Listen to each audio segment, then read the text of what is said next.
আল্লাহ রাব্বুল আলামিন বলেন, ইন্নাল্লাযীনা ইয়াতলুনা কিতাবাল্লাহ ওয়া আকামুস সালাতা ওয়া আনফাকু মিম্মা রাযাকনাহুম সিররান ওয়া আলানিয়াতান ইয়ারজুনা তিজারাতান লান তাবুর। নিঃসন্দেহে যারা তিনটা কাজের সঙ্গে সম্পৃক্ততা রাখবে, নাম্বার 1 হলো যারা আল্লাহর কালামের সুন্দর তেলাওয়াত করবে। এই তেলাওয়াতটা স্কুলে হয় না মাদ্রাসায় হয়? কোথায় হয়? তাহলে বেস্ট কোনটা বলেন? উত্তম কোনটা? স্কুল না মাদ্রাসা? যে স্কুলে, যে শিক্ষা প্রতিষ্ঠানে কোরআন নাই, যে শিক্ষা প্রতিষ্ঠানে নৈতিকতার শিক্ষার কোনো গন্ধ নাই, সেই শিক্ষার কোনো মূল্য আল্লাহর দরবারে আছে? নাই। হ্যাঁ, কোরআনকে সাথে নিয়ে যদি মেডিকেল চলে, কোরআনকে সাথে নিয়ে যদি ইঞ্জিনিয়ারিং চলে, কোরআনকে সাথে নিয়ে যদি সাহিত্য চলে, কোরআনকে সাথে নিয়ে যদি জুওলজি চলে, সায়েন্স ফ্যাকাল্টি চলে, ফিজিক্স কেমিস্ট্রি চলে, সমস্যা নাই। কিন্তু কোরআনকে মাইনাস করে আপনি যেটাই করবেন সেটার মধ্যে কোনো বরকত নাই। তাহলে স্কুল কলেজ, আমরা বলছি না যে এটা খারাপ, স্কুল কলেজ ভালো, কিন্তু স্কুল কলেজকে অন্ধ করে রেখেছে ইসলাম না দিয়া। আসতে কন কেন? সেটার ফলাফল কি? গোটা বাংলাদেশে আজকে 20 কোটি মুসলমান, এর মধ্যে 19.5 কোটি মুসলমান কোরআন পড়তে পারে না। নামাজ পড়তে গেলে কি লাগে? কোরআন লাগে। কোরআন সহি করে তেলাওয়াত করা সবার জন্য কি ফরজ। তাহলে দেশে অসংখ্য শিক্ষা প্রতিষ্ঠান প্রতিষ্ঠা পেয়েছে, ইউনিভার্সিটি আছে, পাবলিক প্রাইভেট ইউনিভার্সিটিগুলো আছে, কিন্তু অধিকাংশ শিক্ষার্থী কোরআনের মূল শিক্ষা থেকে বঞ্চিত। আর এই মূল শিক্ষা থেকে বঞ্চিত হবার কারণেই জাতির চারিত্রিক যে অধপতন, চারিত্রিক যে ডিমোশন, এটার মূল কারণ হচ্ছে নৈতিক শিক্ষার চরম অভাব। আমরা আগামীর বাংলাদেশকে ইসলামী শিক্ষার ধাঁচে সাজাতে চাই। আসতে বলবেন না, জোরে বলুন ঠিক কিনা? আমরা আগামীর সরকারকে আমরা দেখতে চাই ইসলামী শিক্ষার সরকার। আগামী সরকারকে আমরা দেখতে চাই নামাজের সরকার। আগামী সরকারকে আমরা দেখতে চাই কোরআন হাদিসের সরকার। সব তো দেখলাম 54 বছরে এই দেশের শিক্ষাঙ্গনকে কম টাকা বাজেট দেওয়া হয়নি। এডুকেশন, মিনিস্ট্রি অফ এডুকেশন দায়িত্ব পালন করেছে, কিন্তু উপহার দিয়েছে মানিকের মতো ধর্ষক ছাত্র, যে ধর্ষণের সেঞ্চুরি করে মিষ্টি বিতরণ করে। ঢাকা ইউনিভার্সিটি, রাজশাহী ইউনিভার্সিটি সহ ম্যাক্সিমাম ইউনিভার্সিটিতে বিগত সময় দেখেছি আমরা অস্ত্রের ঝনঝনানি এবং অবাধ মেলামেশা, দ্বীনের কোনো পরিবেশ ছিল না। আমরা আগামীতে এই চিত্র আর দেখতে চাই না। আমরা আগামীতে দেখতে চাই ইসলামের একটি চিত্র। জোরে বলি ইনশা আল্লাহ, আরো জোরে বলুন ইনশা আল্লাহ। তাহলে যে আয়াত থেকে আমি তেলাওয়াত করেছি, আল্লাহ রাব্বুল আলামিন সেখানে 3টা কাজে সফলতার কথা বলেছেন। আল্লাহ রাব্বুল আলামিন বলেন, ইন্নাল্লাযীনা ইয়াতলুনা কিতাবাল্লাহ ওয়া আকামুস সালাতা ওয়া আনফাকু মিম্মা রাযাকনাহুম সিররান ওয়া আলানিয়াতান ইয়ারজুনা তিজারাতান লান তাবুর। 3টা কাজ যাদের মধ্যে থাকবে, নাম্বার 1 আল্লাহর কালাম যারা তেলাওয়াত করবে, নাম্বার 2 হলো যারা নামাজ কায়েমের সংগ্রাম করবে, নাম্বার 3 হলো গোপনে প্রকাশ্যে যারা আল্লাহর পথে যারা খরচ করবে। আশা করা যায় তাদের ব্যবসায় কখনো লান তাবুর, আরবি গ্রামার যারা বুঝেন, লান শব্দ সেই জায়গায় প্রয়োগ করা হয়, অসম্ভব, কখনোই নয়, আল্লাহ রাব্বুল আলামিন বলছেন তাদের ব্যবসায় কখনো লস হওয়ার সম্ভাবনা নাই। জোরে কোন সুবহানাল্লাহ। কিন্তু এই 3 কাজের সাথেই তো জাতির সম্পর্ক নাই বললে চলে। তেলাওয়াত তো নাই, বাড়িতে বাড়িতে আল্লাহর কালামের কোনো তেলাওয়াত নেই। নামাজ কায়েমের সংগ্রাম করবে কখন, নিজেরই তো নামাজের খবর নাই। একটা প্রশ্ন করব, বলুন তো আমার দেশে কোন ওয়াক্তে মুসল্লি সবচেয়ে কম মসজিদে? বলেন তো, এটা জোরে বলবেন, কোন ওয়াক্তে? আর সবচেয়ে বরকতময় ওয়াক্ত কোনটা বলেন? ফজর। বুরিকালি উম্মতি ফি বুকুরিহা। আচ্ছা বলুন তো কোন ওয়াক্তে মানুষ বাড়িতে বেশি থাকে? ফজরে। আর সবচেয়ে কম মুসল্লি মসজিদে কোন ওয়াক্তে? ফজরে। তাহলে ঘটনা কি বলেন? বান্দা কই যায়? বান্দা কিসে থাকে? ঘুমে থাকে। পৃথিবী যেন আন্দোলিত না হয় এই জন্য মাঝে মাঝে পাহাড় দিয়েছেন। বগুড়ার মানুষ পাহাড় বুঝবেন না, বড় জোর বগুড়ার মহাস্থানগড়টা দেখলে একটু মনে হয়, কিন্তু এটা এই এতটুকুই। কিন্তু আমার দেশে কিন্তু অনেক পাহাড় আছে। বান্দরবানে যাবেন, চট্টগ্রামে যাবেন, এবং পাশে আমার দেশের পাশেই হিমালয় আছে। এই যে পাশে হিমালয়, যেটা শিলং কি বলে, তিব্বত যেটা হিমালয়, এখানেও কিন্তু পাহাড় আছে। সবচেয়ে বড় পাহাড় পৃথিবীর সবচেয়ে বড় বৃহৎ পর্বত সিংহ। এই যে পাহাড়গুলো আছে, এই পাহাড়গুলো আমরা উপরে যতটুকু উঁচা দেখি এটা হলো 100 ভাগের 10 ভাগ, আর পর্বতের পাহাড়ের নিচের অংশে আছে 90 ভাগ। এটা সুবহানাল্লাহ বলবেন না? আল্লাহ রাব্বুল আলামিন বলেন وَأَلْقَى فِي الْأَرْضِ رَوَاسِيَ أَن تَمِيدَ وَأَلْقَى فِي الْأَرْضِ رَوَاسِيَ أَن تَمِيدَ بِكُمْ وَأَنْهَارًا وَسُبُلًا لَعَلَّكُمْ تَهْتَدُونَ। জোরে বলুন আল্লাহু আকবার। তিনি জমিনে স্থাপন করেছেন সুদৃঢ় পর্বতমালা, যাতে তোমাদের নিয়ে জমিন হেলে না যায়, দুলে না যায়, নড়াচড়া না করে। আর সেই বিশাল বিশাল পাহাড়গুলো কেটে ফেলছে কারা? আল্লাহ। আল্লাহ কাটতেছে পাহাড়গুলো, কাটতেছে কারা? মানুষ। আর বানায় দিয়েছেন কে? ওয়াল জিবালা আওতাদা। আমি পাহাড়গুলোকে পেরেকের মতো করেছি। কে দিয়েছেন? কে দিয়েছেন?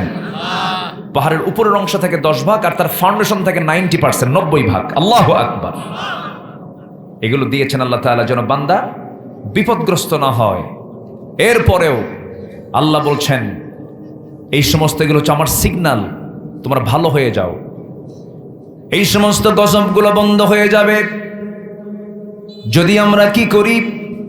যদি আমরা মাদক বন্ধ করে দেই, নেশা বন্ধ করে দেই, জেনার কাজ বন্ধ করে দেওয়া হয়, সুদের কাজ বন্ধ করে দেওয়া হয়, বাদ্যযন্ত্র যদি বন্ধ করে দেওয়া হয়। যখন সমাজে মাদক বেড়ে যাবে, সুদ বেড়ে যাবে, জুয়া বেড়ে যাবে, এরপরে জেনার পরিমাণ বেড়ে যাবে, সেই সময় এই সমস্ত গজবগুলো দিয়ে দেন তিনি কে? কে কে কে? তাহলে এই গজব থেকে বাঁচার জন্য সুদের কারবার করা যাবে না। সুদ তো মনে হয় এই কিছু বাজারে কোথাও নাই।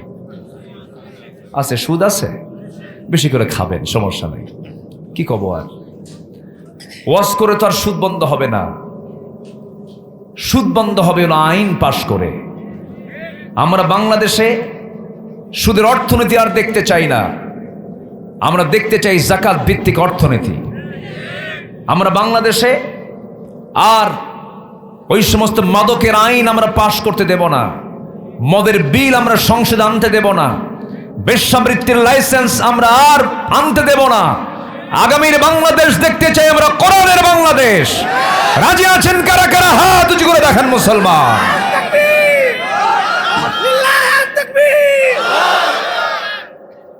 এই পর্যন্তই, এত দ্রুত শেষ হয়ে গেল।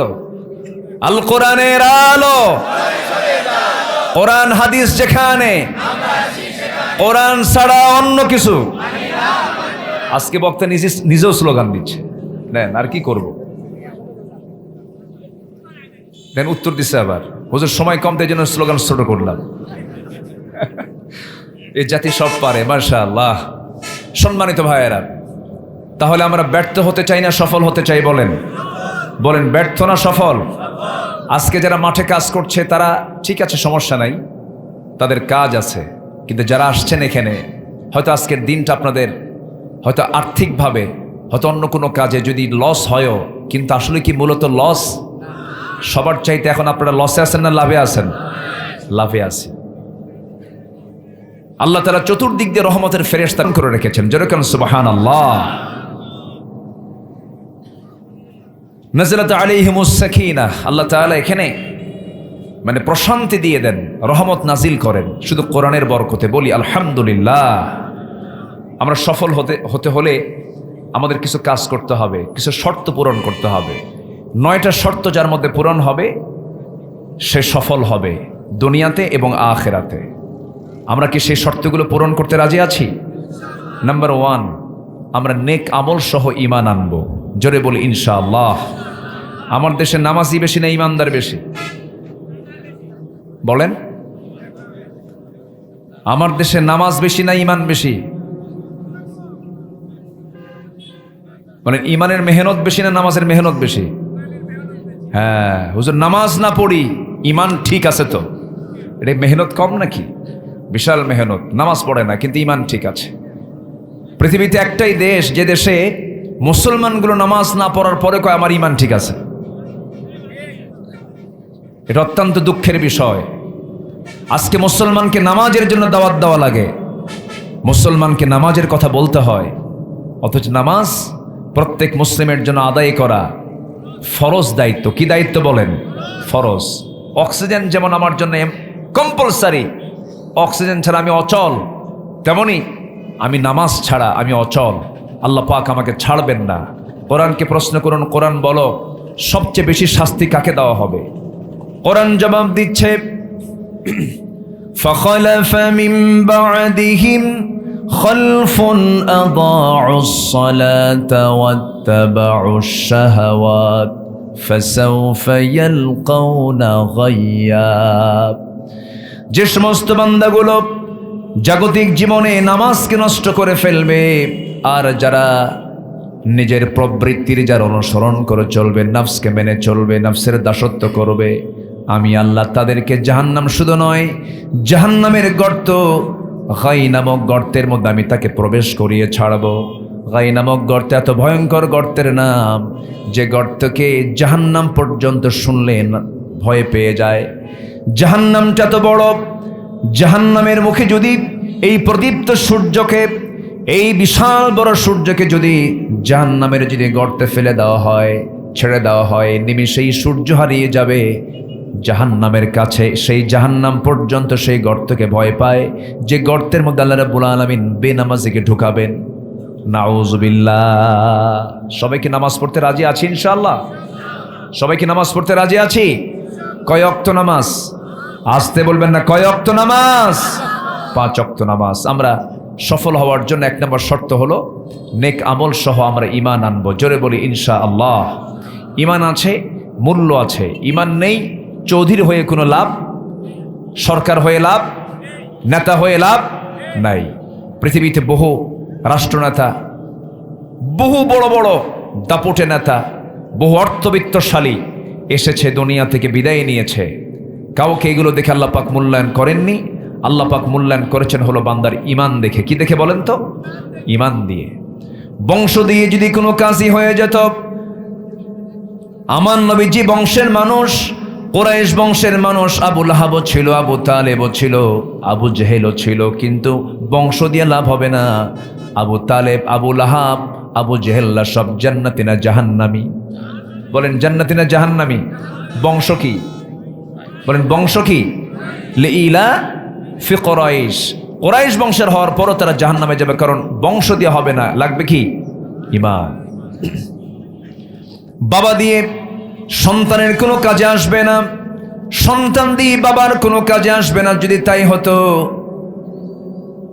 তাই হতো নূহ আলাইহিস সালাতু ওয়াস সালামের ছেলে কেনান কালিমা পড়ে নাই, আল্লাহর পয়গম্বরের ছেলে হওয়ার পরও নাজাত পাবে না। কারণ কি নাই তার মধ্যে? বলেন ঈমানটা নাই। ওইদিকে ইব্রাহিম আলাইহিস সালাতু ওয়াস সালাম, এত বড় আল্লাহর পয়গম্বর, খলিলুল্লাহ যাকে বলা হয়, তিনি যা দোয়া করেছেন তাই আল্লাহ রাব্বুল আলামিন কবুল করে নিয়েছেন। সেই নবীটা ইব্রাহিম আলাইহিস সালাম, তিনি একজন আল্লাহর বড় নবী থাকার পরেও তার বাপ জান্নাতি না জাহান্নামী? জাহান্নামী। কারণ বাপ হলে কি হবে, তার মধ্যে কি নাই বলেন? ঈমান নাই। ঈমান হলো মূল জিনিস, মাদার। এই জিনিসটার সময়কে লালন করতে হবে। ঈমান হলো আমলের মধ্য দিয়ে এটাকে বাস্তবায়ন করতে হবে। ঈমানহীন আমলের কোনো দাম নাই, আমলহীন ঈমানের কোনো মূল্য নাই। এই জন্য আল্লাহ রাব্বুল আলামিন যেখানে ঈমানের কথা বলেছেন সেখানে আমলে সালিহের কথা বলেছেন। আল্লাহ রাব্বুল আলামিন বলেন, ইন্নাল্লাযীনা আমানু ওয়া আমিলুস সালিহাতি লাহুম জান্নাতুন تجري من تحتها الأنهار ذلك الفوز الكبير জোরে বলুন আল্লাহু আকবার। আল্লাহ রাব্বুল আলামিন বলেন, নিঃসন্দেহে যারা ঈমান আনবে এবং নেক আমল করবে ওই সমস্ত বান্দার জন্য আমি আল্লাহ রাব্বুল আলামিন এমন জান্নাত রেখে দিয়েছি যে জান্নাতের নিচ দিয়ে নহর প্রবাহিত। আল্লাহ রাব্বুল আলামিন জান্নাতের মধ্যে 4টা প্রস্রবণ রেখে দিয়েছেন, 4টা নহর রেখে দিয়েছেন। নাম্বার 1 হলো দুধের নহর, নাম্বার 2 হলো পানির নহর, নাম্বার 3 হলো মধুর নহর, নাম্বার 4 হলো শরাবের নহর, ড্রিঙ্কসের নহর, দুনিয়ার পচা মদ নয়। ওই জান্নাতের মধ্যে এই 4টা যে নিয়ামত থাকবে, এই 4টা নিয়ামতের সব কিছুই দুনিয়াতে একটু একটু করে আছে। পানি আমরা পান করি কিন্তু জান্নাতের পানি এমন হবে না। মধু আমরা পান করি কিন্তু জান্নাতের মধু এমন হবে না। আমরা দুধ পান করি কিন্তু জান্নাতের দুধ এমন হবে না। কারণ দুনিয়ার পানি, মধু এবং দুধ পান করলে পরে দিন দিন বুড়া আরও বেশি বুড়া হয়ে যায়। ছোট্ট বাচ্চা শিশু থেকে যুবক হয়, কিশোর হয়। কিন্তু জান্নাতের যদি কোনো পানি, খাবার একটাবার যদি কোনো বান্দা যদি পান করে, দুধ, মধু, পানি, চিরদিনের মতো সে কোনোদিন আর কোনোদিন বুড়া হবে না। বুড়া চাচারা তো খুশি হওয়ার কথা, এটা কন না ভাই, সুবহানাল্লাহ। এই যে বুড়া চাচা শুনতেছেন কথাগুলো, জান্নাতের দুধ একবার যদি খান আর বুড়া হবেন না। বুড়া হওয়া শেষ, বুড়া হওয়া শেষ, চির যুবক থাকবো আমরা। কোথায় গিয়ে বলেন? আসতে বলেন, কোথায় কোথায় কোথায় গিয়ে? জান্নাতে। কয়টা নহর থাকবে? 4টা নহর থাকবে। সবাই আমরা সেখানে গিয়ে পান করব। জোরে বলি ইনশাআল্লাহ। নামাজ না পড়া, নামাজ পড়ে, এই জাতি নামাজ পড়ে না। আজকে যদি নামাজ যদি রাষ্ট্রীয় পর্যায়ে কায়েম হতো, আজকে যদি নামাজ যদি পার্লামেন্টে যদি আইন আকারে পাশ হতো, 1971 থেকে নিয়ে 2025 সাল পর্যন্ত এই 54 বছরে সংসদীয় অধিবেশন একবার বসেছে না বারবার বসেছে? বারবার বসেছে। অনেক সরকার আসছে, সাসারা চালাইছে, আংটিওয়ালারা চালাইছে। আংটি বুঝতেছেন তো নাকি? আংটিওয়ালারা চালাইছে, চাচা চালাইছে 9 বছর, 16 বছর, 25 বছর। আইয়ুবের শাসন, মুজিবের ভাষণ, জিয়াউর রহমানের খাল কাটা, ঠিক আছে না নাকি? জিয়াউর রহমান কি কেটেছেন? জিয়া কেটেছেন খাল, চাচা এরশাদের তাল বেতাল। আর মাঝখান দিয়া শুধু হরতাল আর হরতাল। সব দেখা শেষ। আগামীর দেশ আমরা দেখতে চাই কোরআন হাদিসের বাংলাদেশ। আজকে যদি নামাজ যদি কায়েম থাকতো, 95% বেনামাজি থাকতো না, 95% নামাজি হতো, 5% বেনামাজি হতো। কিন্তু আজ পর্যন্ত কোনো দলের নেতাকে আমরা জাহান্নাম থেকে বাঁচানোর জন্য কোনো চেষ্টা আমরা করতে দেখিনি। আমরা ধন্যবাদ দিতাম যদি বৃহৎ বৃহৎ দলগুলো যারা ক্ষমতায় ছিলেন তারা যদি বলতেন আমরা সংসদে গিয়ে নামাজের আইন পাশ করব। আজকেও বলেন যে আমরা ক্ষমতায় গেলে পরে সামনের অধিবেশনে আমরা নামাজের আইন পাশ করব, আমি সেই দলে যোগদান করব। কি কথা কি বুঝতেছেন আপনারা? কিন্তু আইন পাশ করবে কেমন? নিজেই তো নামাজ পড়ে না। আছে না নাই? আসতে বলবেন না, আছে না নাই? আছে। তাহলে আমাদের ফার্স্ট কাজ হচ্ছে আমরা ইমানের সাথে নেক আমলটা ঠিক রাখলে আমরা সফল হব। জোরে বলি ইনশাআল্লাহ। আল্লাহ বলছেন সূরা বুরুজের 11 নম্বর আয়াতে, যালিকাল ফাউজুল কাবীর, এটাই হলো তোমার সবচেয়ে বড় সফলতা। জোরে বলেন সুবহানাল্লাহ। ইমান এনেছি, ইমান নিয়ে আমরা টিকে থাকতে চাই। জোরে বলি ইনশাআল্লাহ। নবীর হাতে বায়াত নিয়ে ইমান শূন্য হয়ে দুনিয়া থেকে বিদায় নিয়েছে এমন রেকর্ড বহু আছে। আছে না নাই? আছে। আমার নবীজের আগে আবিসিনিয়াতে পাঠিয়েছেন চাচাতো ভাইকে মানে নেতা বানায়া জাফর বিন আবু তালেবের নেতৃত্বে একটা প্রতিনিধি দল আবিসিনিয়ায় পাঠানো হয়। সেই জায়গায় গিয়ে আমার নবীর হাতে বায়াত নিয়ে কালেমা পড়া মানুষ আবার খ্রিস্টান হয়ে গেছে। নাউজুবিল্লাহ বলবেন না? এই জন্য আল্লাহর কাছে একটা দোয়া করতে হয়। কি দোয়া? যারা পারেন ঠোঁট মিলিয়ে বলুন, রব্বানা লা তুজিগ কুলুবানা বা'দা ইদ হাদাইতানা ওয়া হাব লানা মিন লাদুনকা রাহমাহ ইন্নাকা আনতাল ওয়াহ্হাব। আল্লাহ, কলবের ভিতরে তুমি বক্রতা দিও না। ও আল্লাহ, তুমি যদি বক্রতা করে দাও সব শেষ হয়ে যাবে। আবার আরেক জায়গায় আল্লাহ রাসূল এমন করে দোয়া করেছেন, ইয়া মুকাল্লিবাল কুলুব সাব্বিত কলবি আলা দীনিক। এই জন্য আমরা আল্লাহর কাছে হেদায়েতের জন্য দোয়া চাবো। ইমানকে লালন করতে হবে, ইমানকে যত্ন করতে হবে। ইমানের যত্ন যদি না করি সব নিমিষেই শেষ হয়ে যাবে। কারণ শয়তান তো লেগেই আছে। শয়তান কিন্তু বসে নাই। শয়তান ডান থেকে বাম থেকে সামনে থেকে পিছন থেকে অ্যাটাক করছে সর্বক্ষণ। আমাকে আপনাকে সতর্ক অবস্থায় থেকে ইমানের লালন করতে হবে, ইমানকে টিকে রাখতে হবে। আল্লাহ বলছেন আমি কাকে জান্নাত দেব? আল্লাহ রাব্বুল আলামিন বলেন, ইন্নাল্লাযীনা ক্বালু রাব্বুনাল্লাহু সুম্মা ইসতাকামু তাতানাজ্জালু আলাইহিমুল মালাইকা আল্লা তাখাফু ওয়া লা তাহজানু ওয়া আবশিরু বিল জান্নাতিল্লাতী কুনতুম তুআদুন। জোরে বলুন আল্লাহু আকবার। আল্লাহ আরেক জায়গায় বলছেন, আহাসিবান নাস আন ইউতরাকু আন ইয়াকুলু আমান্না ওয়া হুম লা ইফতানুন। জোরে বলুন আল্লাহু আকবার। ঈমান সবচেয়ে বড় ফ্যাক্ট, ঈমান সবচেয়ে বড় বিষয়। আমার বন্ধুগণ, দুজন সাহাবীর কথা মনে হলো আমার এই মুহূর্তে। হয়তো অত লম্বা সময় পাবো না, আমি আজান দিয়ে ফেলেছে, একটু ধৈর্য দিয়ে আমরা শুনবো, সময় মতো আমরা শেষ করব ইনশাআল্লাহ। ইনশাআল্লাহ বলেন। একজন সাহাবীর ইতিহাস আমার মনে পড়ে গেল। সাহাবীরা তাস সাহাবাতু কান নুজুম, সাহাবীরা হলো আকাশের তারার মতো। একজন সাহাবীকে যদি আমরা ফলো করতে পারি, জান্নাত যাওয়ার জন্য এক সাহাবীর আমলই যথেষ্ট। সুবহানাল্লাহ। আমার বন্ধুগণ,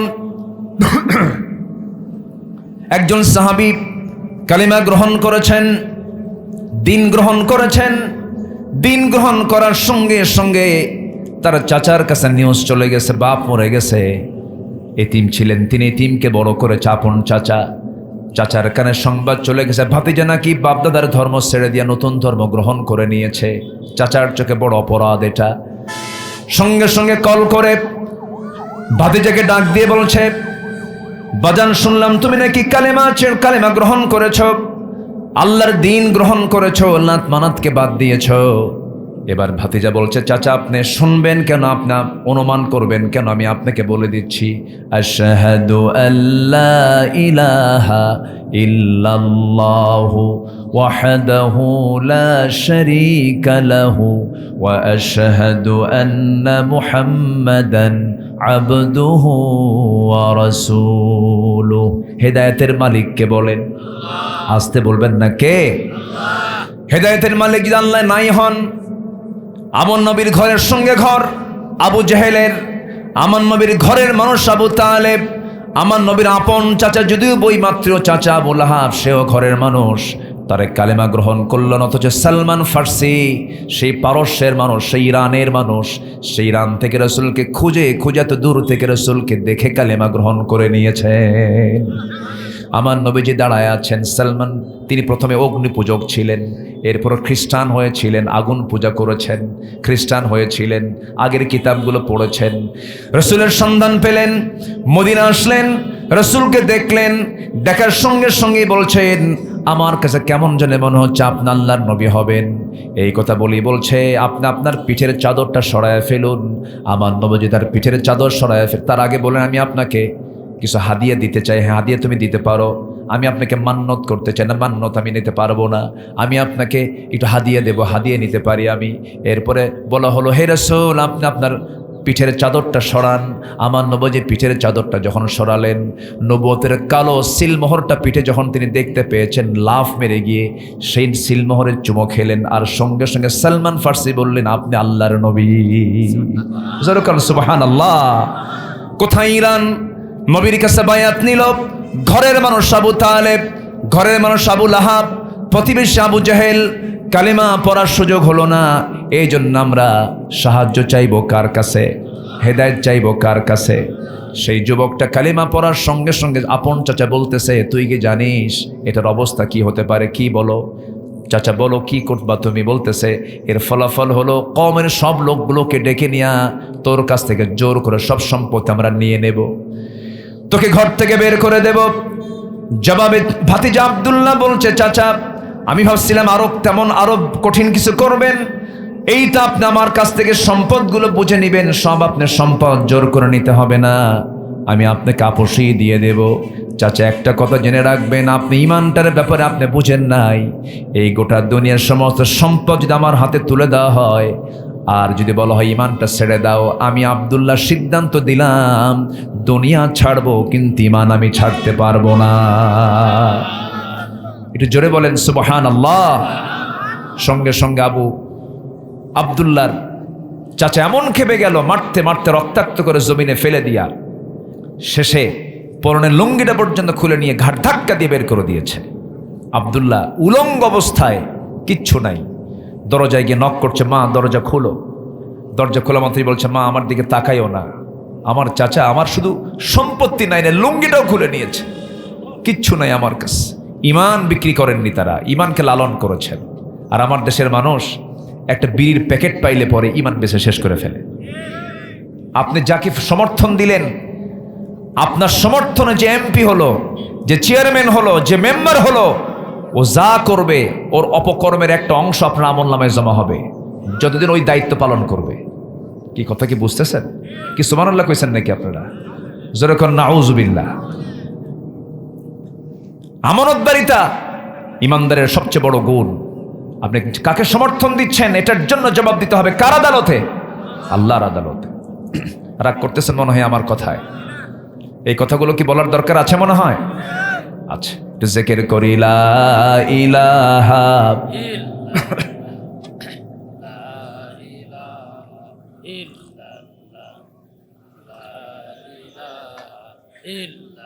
কই ছিলেন এতক্ষণ?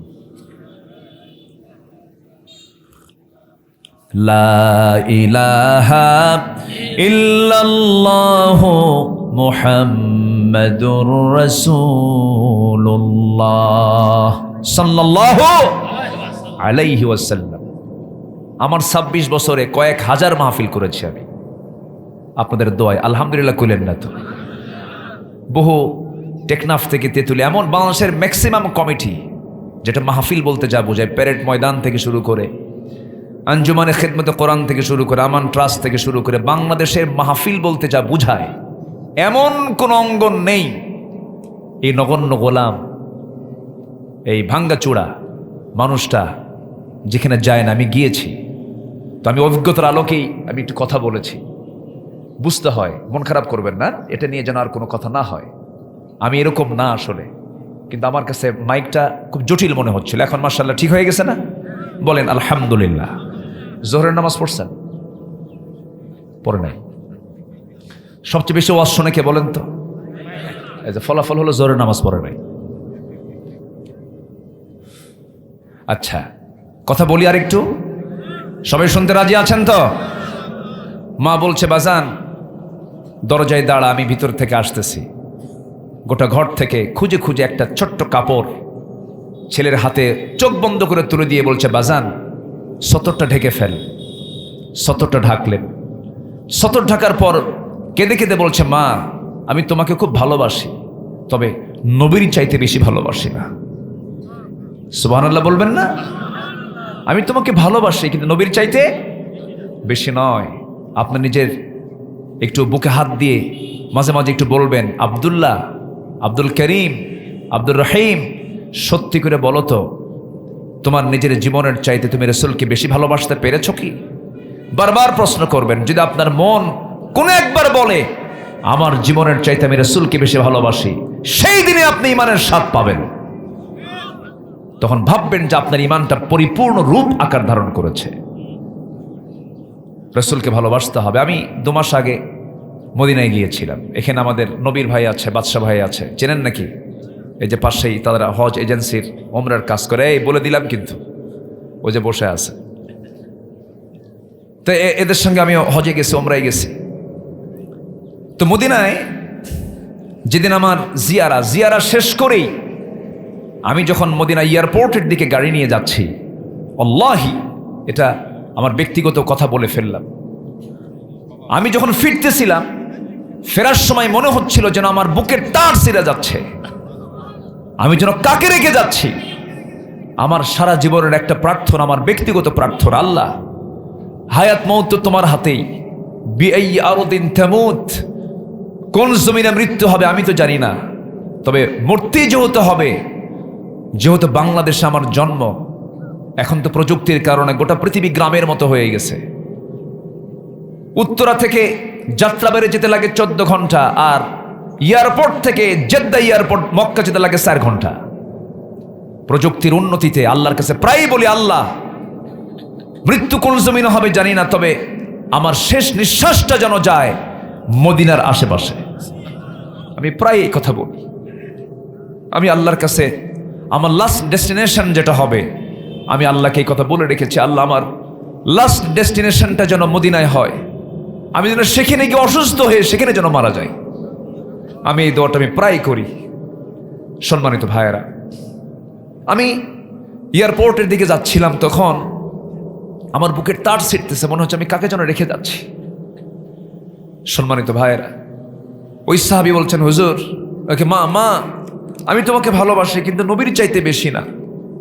আমি মদিনার দিকে রওনা দিলাম, কারণ পৃথিবীর কোনো দরবার আমার ভাল লাগে না নবীর দরবার ছাড়া। জোরে কারণ সুবহানাল্লাহ। সাহাবীদের যে গুণ আল্লাহ পাক দিয়েছেন, যত গুণ দিয়েছেন, সবচেয়ে শ্রেষ্ঠ গুণ ছিল তাদের দাম সবচেয়ে বেশি হওয়ার 1 নম্বর যে কারণ আমি যতটুকু গবেষণা করে পেয়েছি, সেটা হলো সত্যি তারা রাসূলকে জীবনের চাইতে বেশি ভালোবেসেছেন। এটা হচ্ছে 1 নম্বর কারণ।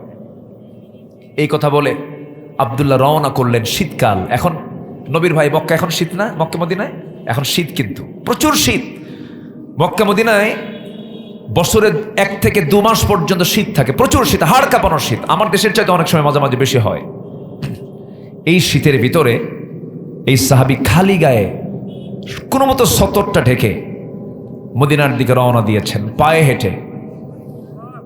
কিসে হেঁটে বলেন? যারা মক্কা মদিনায় গেছেন তারা টের পাচ্ছেন।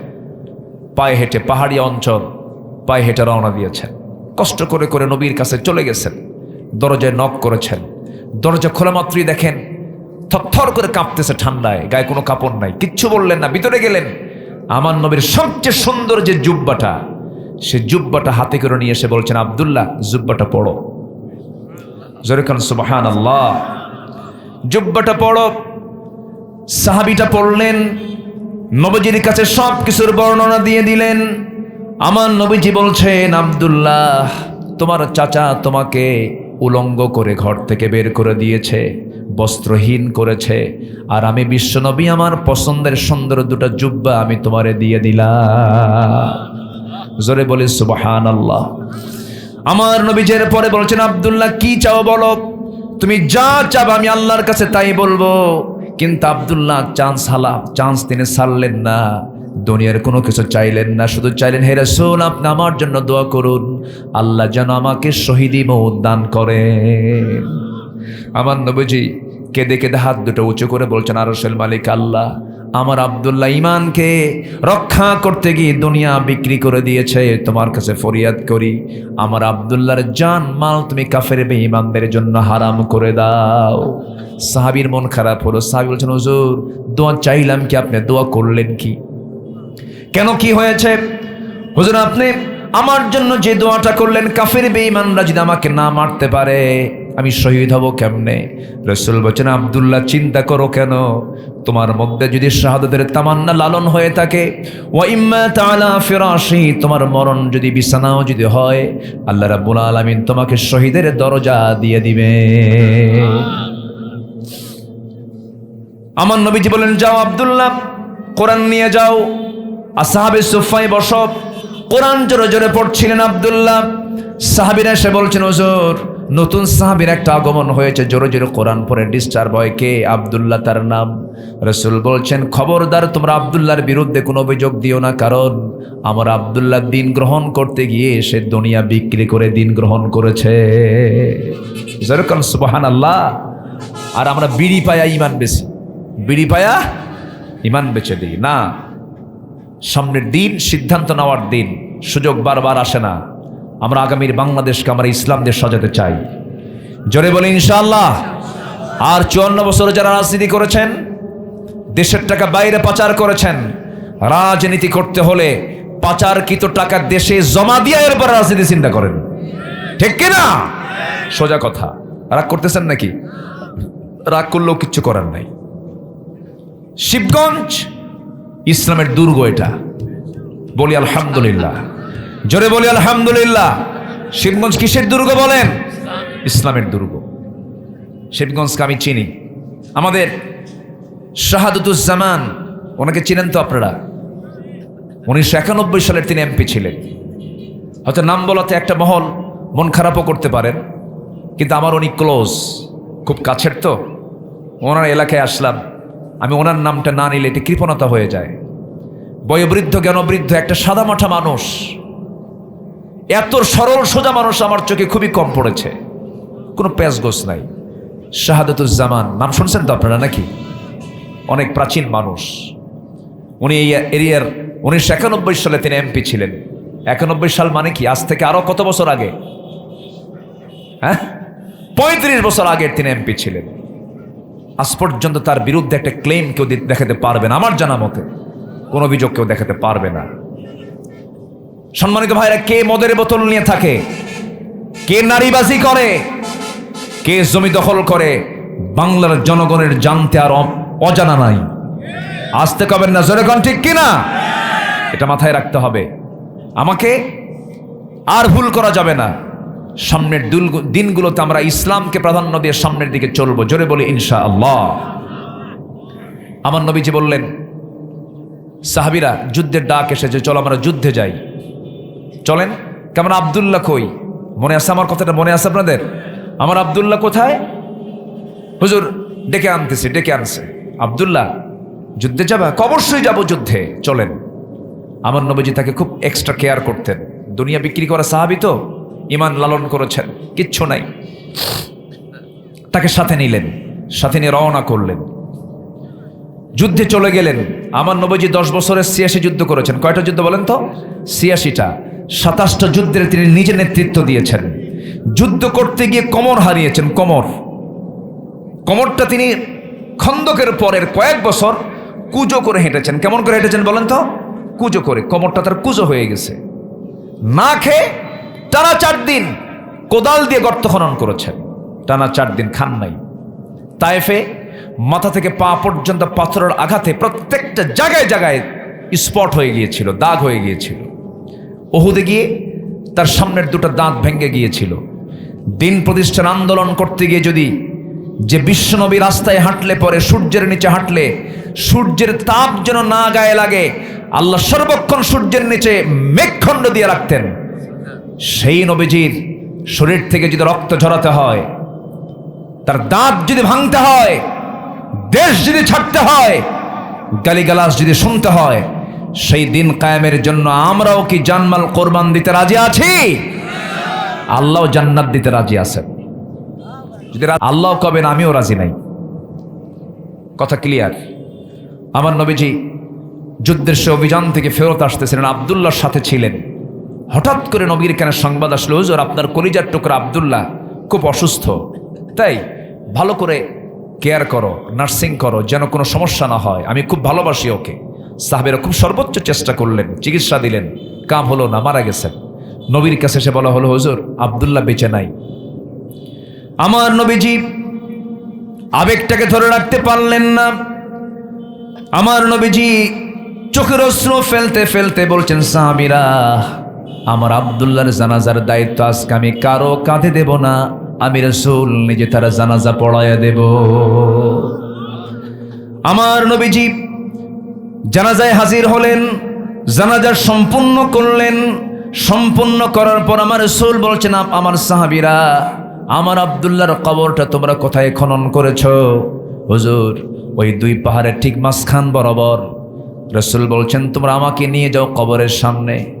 নবীজি কবরের সামনে গিয়ে দাঁড়ায় বলছেন, সাহাবীরা রে, আমার কলিজার টুকরা আব্দুল্লাহর লাশটা আমি কবরে আজকে কাউকে রাখতে দেব না, আমি রাসূল নিজে আমার হাতে আমার আব্দুল্লাহকে কবরে শোয়া দেব। আমার নবীজি নিজে কবরে আগে নামলেন, এরপরে বলছেন, আবু বকর আমার ডানে নামো, ওমর আমার বামে নামো। রাসূল এবার কবরের মাটিতে নেমে দুটো হাত আগায় দিয়ে বলছেন, আমার সাহাবীরা রে, আমার কলিজার টুকরা আব্দুল্লাহকে আমার হাতে তুলে দাও, আমি আল্লাহর কাছে দিয়ে দেই। আমার নবীজি আব্দুল্লাহর লাশটা হাতে নিলেন, কবরে শোয়া দিলেন। কবরে শোয়া দিয়া বললেন, আবু বকর মাথা ধরো, ওমর পা ধরো। তিনজন মিলে কবরে শোয়া দিয়া বুকের উপরে হাত রেখে বলছেন, আরশের মালিক আল্লাহ, এই মুহূর্ত পর্যন্ত আমি আব্দুল্লাহর জীবনে কোনোদিন একটা ভুল দেখি নাই। আমি আব্দুল্লাহর উপরে 100% সন্তুষ্ট আছি, আমি রাসূল। ও আল্লাহ, দয়া করে তুমি আব্দুল্লাহকে মাফ করে দাও। আমার নবী যেমন যখন দোয়া করছিলেন, পাশে দাঁড়িয়ে থাকা সাদ ইবনে আবি ওয়াক্কাস রাদিয়াল্লাহু তাআলা আনহু চিৎকার করে কেঁদে কেঁদে বলছেন, আরশের মালিক আল্লাহ, আমি যদি আজকে জীবিত সাদ না হয়ে যদি ওই কবরের বাসিন্দা হতে পারতাম, নিজের জীবনটা বড় ধন্য হয়ে যেত। আমার আব্দুল্লাহর কপালটা কত ভালো, যাকে সমাহিত করার জন্য বিশ্বের সেরা সেরা তিনজন মানুষ তার কবরে নেমে যায়। যেরকম সুবহানাল্লাহ। ইমানের সফলতা দেখেন, আমরা ইমানটাকে টিকে রাখবো, জোরে বলি ইনশাআল্লাহ। 1 নম্বর শর্ত সফল হওয়ার জন্য ইমান নেক আমল সহ আনতে হবে। আল্লাহ কবুল করুন, জোরে বলি আমিন। নাম্বার 2 হচ্ছে পবিত্রতা, পরিশুদ্ধিতা, নফসের পরিশুদ্ধিতা আমরা নিয়ে আসব। বাহিরের দিকটা আল্লাহ দেখবেন না। জুব্বা দাড়ি পইরা আকাম কুকাম করে বেড়ায়, আসে না? এরকম বহু আছে না? আছে কিনা বলেন? আল্লাহ তাআলা এই জুব্বা, লম্বা পোশাক আর দাড়ি আর মাথার টুপি দেখে মাফ করবেন না। আল্লাহ মাফ করবেন হচ্ছেন তোর ভিতরটা দেখে। কিসেরটাকে বলেন? কিছু দেখে বলেন। এর মানে আবার ভাববেন না যে আমি অবজ্ঞা করছি, আমি এটাকে অবমূল্যায়ন করছি, তা না। আমি তো পড়ে আছি, আমি তো জুব্বা পড়ে আছি, আমি তো মাথায় টুপি পড়ে আছি, আমি তো মাথায়, আমার তো মুখে দাড়ি আছে, আমি তো অবজ্ঞা করছি না। আবার এদের ক্যামেরার মার প্যাসে কোন দিক দিয়ে কি করে আল্লাহ জানে, এই প্যাঁচ পুষ জানে লাগাই দিয়েন না। আবার মানে এরা তো কাটে, বুঝলেন, কথাগুলো কেটে নিয়ে, ওই যে আমি বললাম না কিছুক্ষণ আগে যে আল্লাহ তাআলা দাড়ি দেখবেন না, জুব্বা দেখবেন না, টুপি দেখবেন না, এগুলো কিচ্ছু না। ধরেন এই কথাটাই কাটছে, কেটে দেন। হুজুরের কাণ্ড দেখুন, কি কথা কি বুঝতেছেন আপনারা? মানে এখানে পেশাব করিবেন না, করিলে 10 টাকা জরিমানা, আর এখানে পেশাব করিবেন না, করিলে 10 টাকা জরিমানা। শুধু একটা কমার কম বেশি, কমাটা নার আগে একবার, নার আগে না নার পরে, এই প্যাঁচ লেগে গেল। তো এই যান্ত্রিক যুগে, অনলাইনের যুগে, মিডিয়ার যুগে, এই ভার্চুয়ালি এটা একটা সন্ত্রাসী বলবো আমি, বোঝেন নাই? এটা একটা বিশাল ভুল। এটা বরঞ্চ উচিত এই ঘণ্টাধিক, 1.5 ঘন্টা 2 ঘন্টা বক্তৃতায় মস্তিষ্ক, এই মাথা, ব্রেন খাটায়া কিছু কথা বলতে গেলে কিছু স্লিপিং তো হতেই পারে, বরঞ্চ ওটা কি আরো এডিটিং করে এটাকে হাইড করা উচিত। তা না করে করে কি জানেন, যে ভুলটা আগে করে ওটা আগে সামনে দিয়ে বলে, হুজুরের কাণ্ড দেখুন শিবগঞ্জে। কি কথা কি বুঝতেছেন আপনারা? এগুলো করা যাবে না।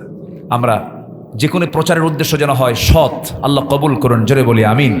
আল্লাহর মেহেরবানি, আপনাদের দোয়ায় আমার এই 24, 25, 26 বছরে আমার কোনো আলোচনা নিয়ে কেউ রোস্ট বানাবে, কেউ টিকটক বানাবে, কেউ বাজে কন্টেন্ট তৈরি করবে, আমি এমন কথার সুযোগই দেই না।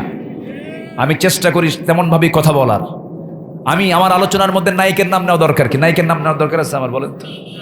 এমনি আজে বাজে কথা বলবো কেন? আমি মাহফিলে বসবো, কোরআনের সৌন্দর্য নিয়ে বসবো আমরা।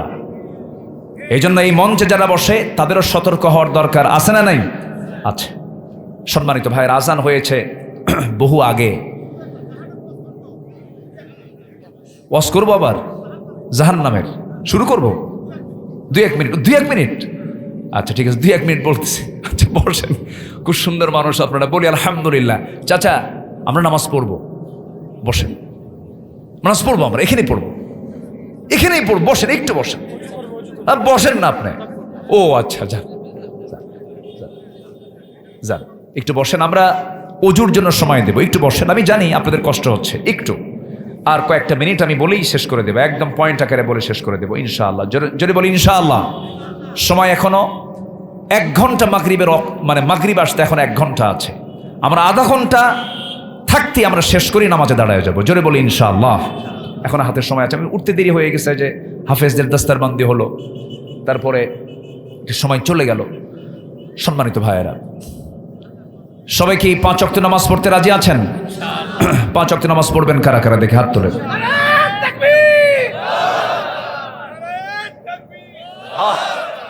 জোরে বলি ইয়া আল্লাহ, আমাদেরকে 5 ওয়াক্ত সালাত আদায় করার তৌফিক তুমি আল্লাহ দিয়া দাও। জোরে বলি আমিন, আরো জোরে আমিন, আরো জোরে আমিন। হাত নামান। বউ যদি নামাজ না পড়ে কি করবেন বলেন? কোবামো না কি করলো, কি মারবেন নাকি? না, বলবেন শোনো আমরা জান্নাতে গিয়ে একসঙ্গে মার্কেটিং করব। তুমি কি শুধু দুনিয়ার বউ থাকবা, না জান্নাতের বউ থাকবা? কে জান্নাতের বউ থাকবো? তাহলে চলো নামাজ পড়ি। সুন্দর করে বোঝাতে হবে, গোটা পরিবারের জন্য নামাজি হয়, আল্লাহ কবুল করেন। জোরে বলি আমিন। সবাই বসেন। এই যে চাচা, আমরা শেষ করে দিচ্ছি তো ওযু। আচ্ছা জি জি, আমরা শেষ করব। তার আগ দিয়ে আমি জাস্ট শুধু পয়েন্ট আকারে সফল হওয়ার জন্য 9টা শর্ত। তাসকিয়াতুন নাফস, নাম্বার 3 হচ্ছে সত্যবাদী হওয়া, নাম্বার 4 হলো তাকওয়া অর্জন করা, নাম্বার 5 হচ্ছে ধৈর্যশীলতা। অনেক লম্বা লম্বা কথা ছিল, দিনের বেলা তো পারা যায় না। আর তাফসির মাহফিল হচ্ছে এক্সপ্লেন। তাফসির কি শর্ট না লম্বা? এটা লম্বা সময় লাগে। নাম্বার 6 হলো আনুগত্য করা আল্লাহ এবং রাসূলের। নাম্বার 7 হলো সৎ কাজের আদেশ, অসৎ কাজের বাধা। উলাইকা হুমুল মুফলিহুন। নাম্বার 8 হচ্ছে তওবা করা। নাম্বার 9 হচ্ছে প্রকৃত মুমিনের 7টা গুণ অর্জন করলে কদ আফলাহাল মুমিনুন, সে সফল হয়ে যাবে। তো আমরা এই গুণগুলো অর্জন করবো ইনশাআল্লাহ।